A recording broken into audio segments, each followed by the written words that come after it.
Hey everybody, welcome to Obscurities and Miniatures. I'm joined today by some of my friends from the Dragon Trappers Lodge. As you may have seen in previous videos, and if you haven't, shame on you, go check them out. They've been putting out a steady stream of unique, interesting, and fully prepared armies for wargaming and skirmish tabletop games. Totally compatible and already set with one-page rules set up. And, I mean, obviously you can roll it into whatever fantasy, tabletop, gaming, RPG, what have you, of your choice. But they have been on a roll when it comes to just interesting and funky models. So we've got, like, they had the whole slime army. We've had the Kakamora, or the coconut guys, and the fish dinosaurs, and sharkmen. I can have one of my sharkmen hanging around. We have, like, the dragon army. We've had the frozen tundra stuff at one point, but this time they've just gone too far. We have the monsters of the multiverse, and I've used up the last of my printer's resin for the moment, because like I've mentioned in a few videos, or I might already be there, or I might already be home, but depending on when you watch this, I was heading off to Japan with the family. That's irrelevant, but wanted to use up all the printer resin before we left.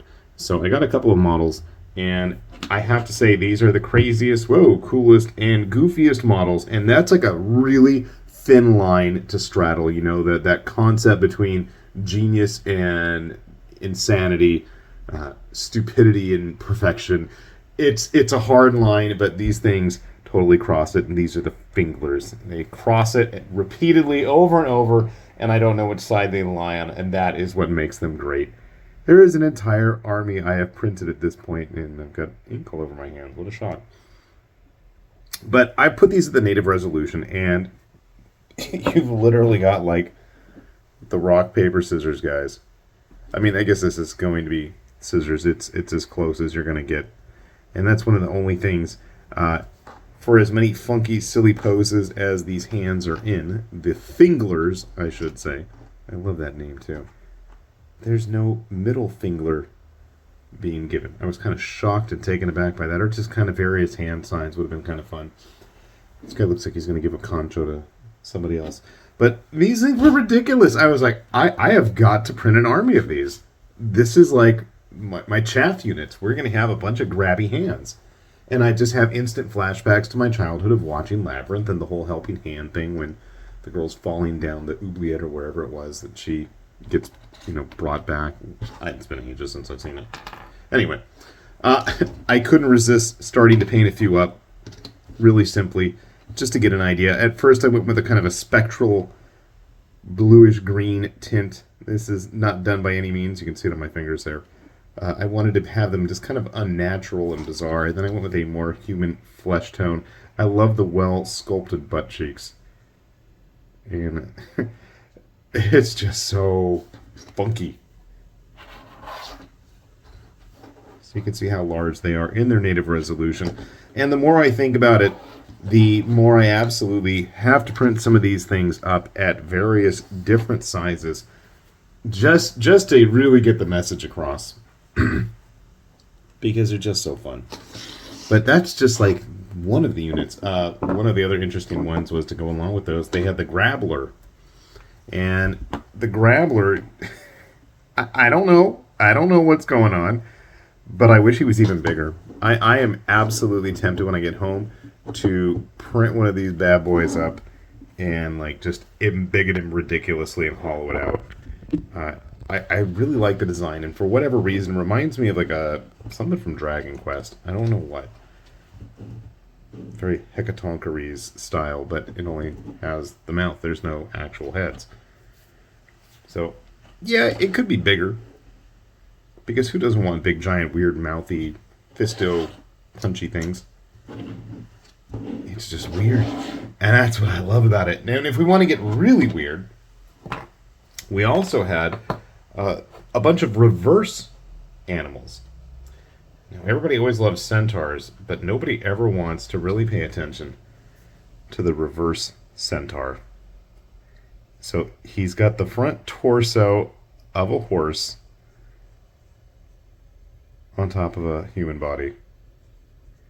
And this is a rated G figure, so you don't need to worry about that. But I just find this super amusing that it is an entire horse torso on a human pair of shoulders.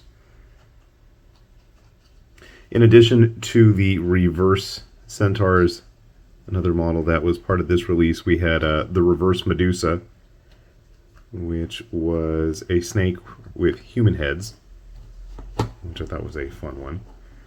We also had, instead of the owl bears, we had bear owls, which were furry, feathered, flying bears, because why not? And all of these models come in multiple poses, at least the Centaurs do. Our Grappler, however, is just the one. And then if you really want to get silly and wild, and you're going to go with this theme of just limbs and fingers everywhere, you're going to have to get yourself one of the the Handosaurs. The Handosaurus Rex. We have hand-covered dinosaurs. Because why not, right? I did print a base for this one. Not too large, at least in comparison to some of the other models in this release. You may not like the current model design.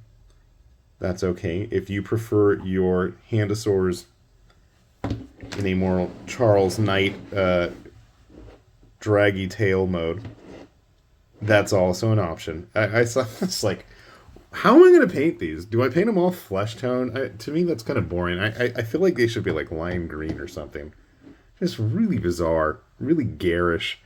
And the crazy thing is, this is only a chunk of the release. So we've got all these weird hand things and reverse monsters and just weirdness, fun weirdness. But then there's like a whole selection of more kind of traditional fantasy clockwork creatures. So we've got like a very Greco-Roman clockwork guys. But like I said, I used up all my resin printing my Handosaurs here, and I didn't get a chance to try out any of the clockwork stuff. And besides that, there's a whole other faction of Dark Woods creatures, and I believe that they had another Glowhopper. The Glowhoppers being one of the unofficial mascots of the Dragon Trappers Lodge. This was one of the Farmomancer set ones. That's right, we had the whole farm army, and I've got one of the cows I've been working on, the big cow minotaurs. Should probably get him finished up. Or her. I don't know what it is. But again, really fun, interesting release. And I gotta say, I mean, if you want something different, and I do, and I really like to see when people kind of get out of their comfort zone and do something fun and different, I gotta hand it to them month after month. Dragon Trappers Lodge has really been going out on a limb, so to speak, when it comes to making some interesting and unique stuff. I mean, not that there's anything wrong with the tried and true, elves and dwarves and things like that. I mean, they have their purpose on the table, but I've got a lot of that. When you get to a point, and if you've been gaming for decades, or at least collecting and painting things like this, you end up with a lot of stuff. And, you only need so many elves and dwarves and skeletons. Why not get something crazy? Can you even imagine, like, the skeletons of these things? How does that work? I would love to see that. Maybe we need a skeletal release of the Handosaurs at one point.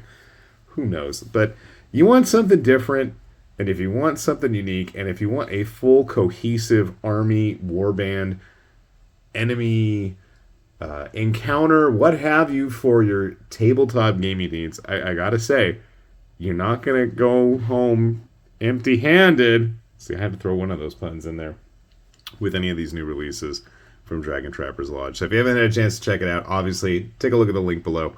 Have fun with these like I have. And I'm just going to apologize in advance. If someone out there, you're going to have to deal with an army of these running hands causing a ruckus. Can they cause a ruckus? I mean, a ruckus usually is noise-related. What is the sound, after all, of one hand clapping? Print a bunch of these and find out. Yeah, I don't know why I'm focusing on the butt of that thing. Anyway, with that said, this has been High Lord Tamberlane with Obscurities and Miniatures. Say thanks for watching, and we'll see you back here soon. I'm losing it. All right. Bye-bye.